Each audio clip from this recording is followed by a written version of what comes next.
मतलब पाकिस्तान दी हाँ और ना विच फैसले होने शुरू हो चुके हैं, शुरू हो चुके हैं।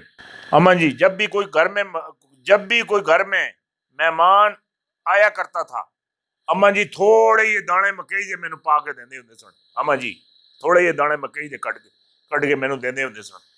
कहने के पुत्र जाके ये उसने भई दी दुकाना अपने दाने बेच के उतो एक सोडे दी बोतल ले आ। मैं वो दाने जनाब कपड़े भी बन के लैके जांदा हुंदा सा, सोडे दी बोतल लैके आंदा हुंदा सा। मुड़ के जिसले वापस आंदा हुंदा सा इंज दंदां तले ना, हुण तो दंद ही नहीं रहे, उन्हां दंदां तले इंज बोतल दे के बोतल खोल के तो मेहमान नूं इंज पेश करदा हुंदा सा, आ लो जी बोतल पियो। ते ओ मेहमान अगना कहना हुंदा सी कि जी थोड़ा जिहा नमक ले आओ, लूण लूण लूण, नमक समझने कि लूण, लूण समझने वो भी समझो ते नमक समझने वो भी समझो। जेड़ा नमक हंडी च पैंदा वो नमक ले आओ। वो नमक लैके आई दसा कहना कि जी इस बोतल विच पाओ। वो बोतल विच जिसले नमक पांदे सी ना, बोतल दा जेड़ा अंदर सा वो बाहर निकल आंदा सी, बाहर बाहर बाहर निकल आंदा सी। बोतल सारी उबल के बाहर आ रही सी। है कोई बंदे दे कपड़ियां पर, कोई उसदे मुंह पर, कोई उसदे है बदन ते वो गिर गिरा के वो बोतल जेड़ी डुल जांदी सी। बोतल दा बाहर कढना होवे नमक पाना पैंदा। शैतान नी टिपरी टैट करनी होवे उस उपर लानत पानी पैंदी है। जिले उस उपर लानत पाइया ना उसकी टिपरी टैट हो जाती है। इत्थे भी बहुत सारे लीडर ऐसे है, मामलात ऐसे है, इन्हां विच भी नमक पानी पैंदी, इन्हां भी अंदर बाहर आ जाता है। अच्छा, और मैंने जेड़ी गल नजर आती है, कोई भी अफानी पाकिस्तान में आए या जाए उसको महाजर कार्ड इशू किया जाए। मतलब है अगर अफगानिस्तान का कोई महाजर आंदा है या जांदा है या फिर आंदा है जांदा है, जितने भी महाजर आंदे और जांदे इन्हों महाजर कार्ड इशू किया जाए ताकि पता लगे इस गल का महाजर कितने गए और इत्थे दे रिहायशी, इत्थे दे रहने वाले कितने। महाजर कार्ड लाजमी अफानिया नूं इशू करो, लाजमी महाजर कार्ड बगैर रार ना आन दिओ, पाकिस्तान ही ना दाखिल होने दिओ। जिहड़ी गल तुहानूं आखना ये ठीक आखना। आइया मैनू हर थाने अंदर कर्नल बैठे दा नजर आंदा है, हर थाने अंदर कर्नल बैठे दा नजर आंदा है, हर थाने विच कर्नल बैठे दा नजर आंदा है।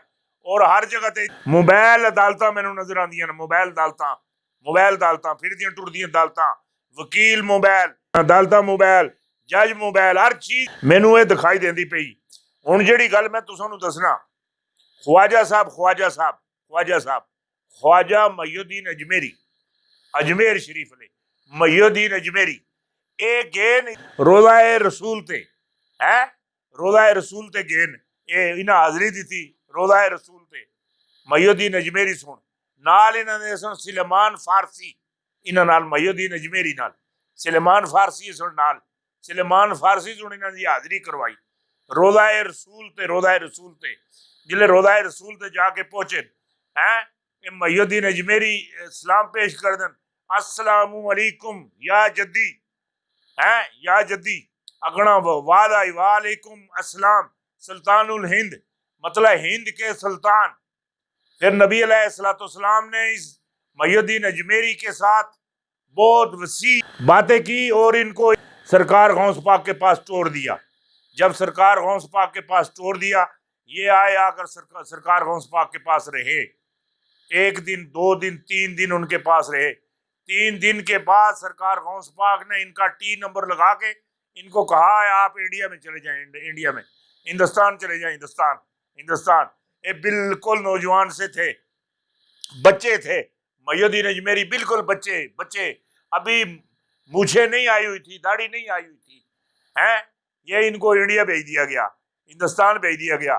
जब ये हिंदुस्तान आकर पहुंचे, एक चुराया था, 4 सड़कें वहां मिलती थी, वहां से ऐसे मुड़ के एक दरख्त के नीचे बैठे, क्या देखते हैं कुछ लड़कियां कुछ औरतें हैं नवे कपड़े पाए हुए, उनमें एक लड़की जो है वो सर पे लाल दुपट्टा है, लाल दुपट्टा किया हुआ है, शालू किया हुआ है, ऐसे सिर पर ओढ़ा हुआ है, और बाकी ऐसे वो साथ ढोल शोल बजा रहे हैं। ये एक मंदिर के अंदर ऐसे करके दाखिल हुई, ऐसे मंदिर के अंदर दाखिल हुई हैं जी, ऐसे अंदर दाखिल हुई। ख्वाजा साहब भी वहां से उठे और आस्ता आस्ता वो भी पीछे चलते चलते वो भी मंदिर के अंदर दाखिल हो गए। लड़कियां जब मंदिर के अंदर दाखिल होकर वो जो वहां मंदिर के अंदर जो बुद्ध था, भगवान वो जो अंदर बुत था उसके आगे लड्डू पेश करती है वो लड़की एक, कहने लगे शंकर महाराज ये लड्डू खाएं, मेरा डोला टुरे, मेरा डोला टुरे, शंकर महाराज ये खाएं, अगर आपने लड्डू ना खाए तो ये मेरा डोला नहीं टुरेगा है। वो जड़े मुहियुद्दीन अजमेरी सन कोल है इंज बैठे दे, वो नाल ही इंज करके बूता वाले पासे कनी वो जड़ा उन्हां दा भगवान असी उस वाले पासे कनी तक के आखते कहने लगे ओ मिट्टी दी बाविया बच्ची मिन्नत करनी पई लड्डू खा ना खा, वो गल ना सुनी, बच्ची फिर आखती ना अगर तू लड्डू ना खा दे तो मेरा डोला ही नहीं टुरना। ख्वाजा साहब आखिया ओ मिट्टी दी बाविया ये लड्डू खा खा, वो जनाब जो मिट्टी का बाबा सन वो सारे जो लड्डू उसे सारे अंदर कर छोड़े। वो बच्चियां भी परेशान, सारिया जड़ियां नाल ही सी वो भी परेशान, नाल दो बंदे भी सी वो भी नाल परेशान, वो सारे परेशान हो गए। हुण के करिए ये जो बुत असी जो भगवान असी ये तो सारे लड्डू खा गया है, हुण घर जाके के आखसा। वो मुड़ के जिसले वापस आईया आन के उन्हें आखिया कहने के जेडे लड्डू असी वो तो भगवान खा गया। उसका प्यो कहने लगा मेरी शादी हुई मैं लड्डू लैके गया भगवान को, मेरे लड्डू नहीं खाते, तेरी भैन की शादी हुई लड्डू लैके गया उस नहीं खाते, तेरे चाचे की शादी हुई लड्डू लैके गया भगवान नहीं खाते, तू किसी अपने यार नू दे के आई है भगवान लड्डू नहीं खाता। उस आखिया मैं कह रही हूँ बा मैं सच कह रही हूँ, मैनू भगवान की कसम होवे भगवान लड्डू खा दे मैं झूठ नहीं आखनी है। बाप फिर आखिया तेरे दादी दादे की शादी हुई भगवान लड्डू नहीं खाते, मेरी शादी तेरी अम्मी नाल हुई भगवान लड्डू नहीं खाते, तेरी शादी ते भगवान लड्डू किस तरह खा गया। कहने लगे बाबा मैं अब्बा मैं सच आखनी, अम्मी मैं सच आखनी, काका मैं सच आखनी, लड्डू भगवान खा गया, भगवान भगवान भगवान, मैं खुद भगवान लड्डू खाता तकिया। वो जो शादी ले असे उन्हें आखिया ना मराद है असी इसका डोला नहीं खड़ते ना, चलो ये सारे चलिए। उन्हें भी दो चार बंदे संजीदा सन, चंगे बंदे सन, नेक बंदे सन, नेक बंदे सन, अल्लाह अल्लाह करने वाले बंदे सन, वो यादें अल्लाह विच रहिंदे सन। उन्हें आखिया कहने के इंज कर लेंदे दोबारा इसनूं लड्डू रखते हैं नाल दोबारा लड़की लाते हैं नाल चार पेवकियां तो चार सोहरियां तो वो नाल लाते हैं भगवान को जावन ये दोबारा जाके लड्डू पेश करन, फिर जाके पता लगसी भगवान लड्डू खा देन कि नहीं खा देन।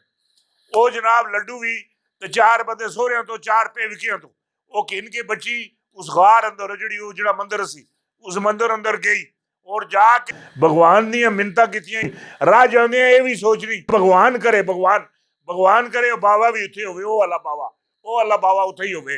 वो बच्ची अं टुरदी टुरदी नाल वो ढोलका नाल उस उपर शालू शूलू भी किता दा उत्ते सिर ते किता दा लाल, वो जाके मंदिर अंदर उस के ना मंदिर अंदर जाके बड़ी और जूं ही ऐं तकिया दा बाबा भी एक नुकर ही बैठे दा, वो बच्ची बड़ी खुश हुई, फिर जाके लड्डू इंज करके पेश किते भगवान ये लड्डू खाओ है, भगवान ये लड्डू खाओ, मेरा तो डोला ही रुक गया, मैनू सारी नसीब सड़ी आखने तू किसी यार नू खुआ के आई है, मैनू मंदे चंगिया आखने है भगवान ये लड्डू खाओ ताकि मेरा डोला टुरे है। वो बावे रहा फिर जिसने वो बड़ी बच्ची सुन बड़िया मिन्नतां कीतियां कहने लगा भगवान लड्डू खाओ मेरा डोला टुरे है। बार बार बच्ची भगवान दी मिन्नतां करती उस पत्थर दे बावे दियां मिन्नतां करती ना वो लड्डू खावे तो ना डोला टुरे। बाजी तवज्जो करके बावे वाले पासे कनी है मुहियुद्दीन अजमेरी वाले पासे कनी तवज्जो करके गल कहती कहने लगे जी बाबा जी तुसी आखो भगवान लड्डू खान है। वो मुहियुद्दीन अजमेरी फिर मुड़े कहने लगे वो पहले खाते सी हुण पेटा दर्द हुंदा ही हुण फिर दोबारा खा है फिर खा। वो जिले तीसरी दफा आ गया तेनू आख्या खा, उन्हें लड्डू खाने शुरू कर देते भगवान लड्डू खाने शुरू कर देते। वो फिर 10-15 किलो लड्डू फिर भगवान और अंदर कर गए, वो कोई बेहोश हो गए कोई होश विच रहे, वो बाद जिसले होश विच आए वो आखते भगवान वो नहीं भगवान मुहियुद्दीन अजमेरी ए भगवान ए वो उथे ख्वाजा साहब ते अकीदत ले आए, ख्वाजा साहब नू भगवान मनने वास्ते तैयार हो गया, उन्होंने सुन उन्होंने हथों ते इस्लाम कबूल कर किया। वो जनाब बाद अपने घर आए आन के उन्हें डोला किन के कुड़ी का टुर पे है उस तो जो नाल सारे आए थे सारे ख्वाजा साहब के हथों ते मुसलमान हो गए।